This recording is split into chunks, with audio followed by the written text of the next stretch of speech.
Babo Kabalen. Kamusta kayo po? My name is Louie. My name is Mark Conanan of in Pampanga, where we discover great places for you to check out. As well as helping businesses promote their products and services to our in Pampanga community. Kabalen, ngayong araw na to, nandito po tayo ngayon sa St. Jude, San Fernando, Pampanga. And we are visiting a home wherein napaka-inspirational po ng kanyang pagsisimula ng business ngayong quarantine period. So this is a business na nagsimula lang talaga totally from passion sa bahay. Kaya mapapansin nyo ngayon, nasa bahay tayo.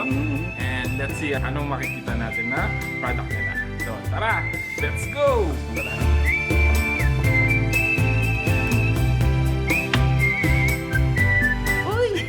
Hello!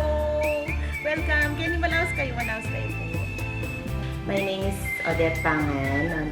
I'm a business owner of Thai Odyssey Dao branch, Mabalacat. Also the owner of Derang Watsugat, located at St. Jude Village, San Fernando, Pampanga. And also I have motorcycle parts and accessories at Lasatin Boulevard, namely GOMs and motorcycle parts and accessories. Aside dun sa mga dati kong ginagawa, ito hindi ko talaga sila ginagawa before or hindi ko sila ginagawa ang business. But since nag-ECQ na nagsara lahat, my other friends requested if I can cook for them and deliver for them. So, ang best seller ko talaga is this one, the pork asado. Ang masarap dito sa pork asado lalo na pag tumatagal. Typical na kinakain nyo sa fiesta, ganito siya. Yun yun. So, yung sauce dito, yan lagi nilang nire-request kahit na maliit lang na pork basta marami siyang sauce. Kaya yun. For how many years niluluto ko to, pinag-aralan ko talaga siyang maigi kasi this is my favorite. For how many weeks, marami siya. So talagang naging blockbuster siya and all. Napunta pa sa Manila. So nag-request sila ng another menu na alam ko pa. So dumating yung pork binagoongan and the 40 cloves of garlic chicken. Itong mga to ang talagang mabenta. Yung mga Manila people, nagre-request din sila sa akin ng burong isda, burong hipon, and yung bagoong ng pork binagoongan ko. So, yun. So, I would like to invite you and try my home-cooked food. So, ito po ang aking 40 cloves of garlic chicken. This is my bestseller, pork asado, and crispy pork binagoongan. You can contact me on my cellphone number, 0917-507-2882. And dun sa fan page namin sa Pampanga Pasabuy and sa my Facebook personal account, Odette Pangan. Thank you po and I hope you can try my food po.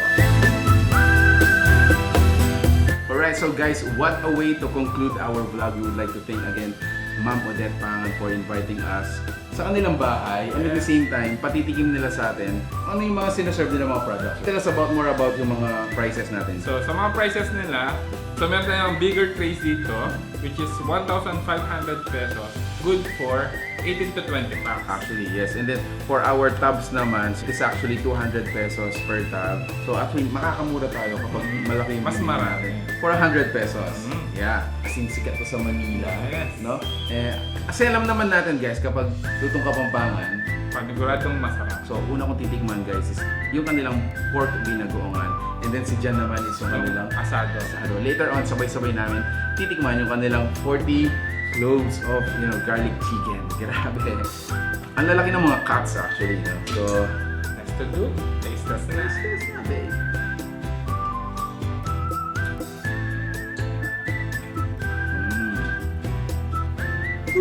Grabe, talagang this is rice inviting food.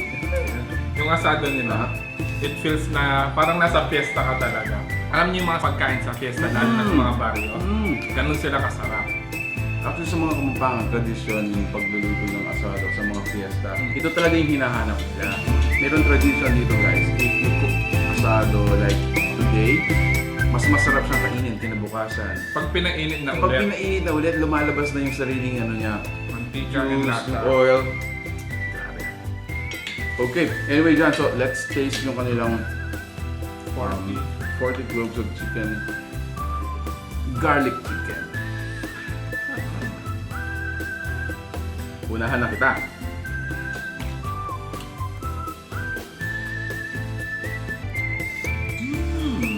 I really like garlic. any food na talagang generous yung garlic, talagang sobrang nag-enjoy ako doon. At the same time, yung lasa niya, creamy siya. Creamy. Yeah. So there you have it, guys. Thank you so much for watching our vlog, our video, and again, we would like to thank Ma'am Odette Pangan for inviting us sa kanilang bahay. Yes. Yeah.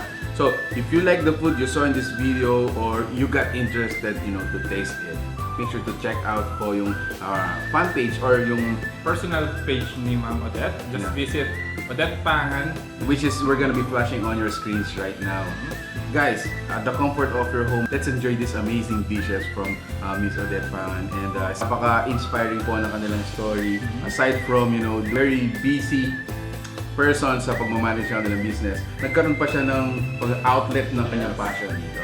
So, you can be siguro inspired as well from her story. And let's enjoy this food. Thank you so much for watching here in Pampanga. Until our next video, we hope to see you there. Pizza. Bye!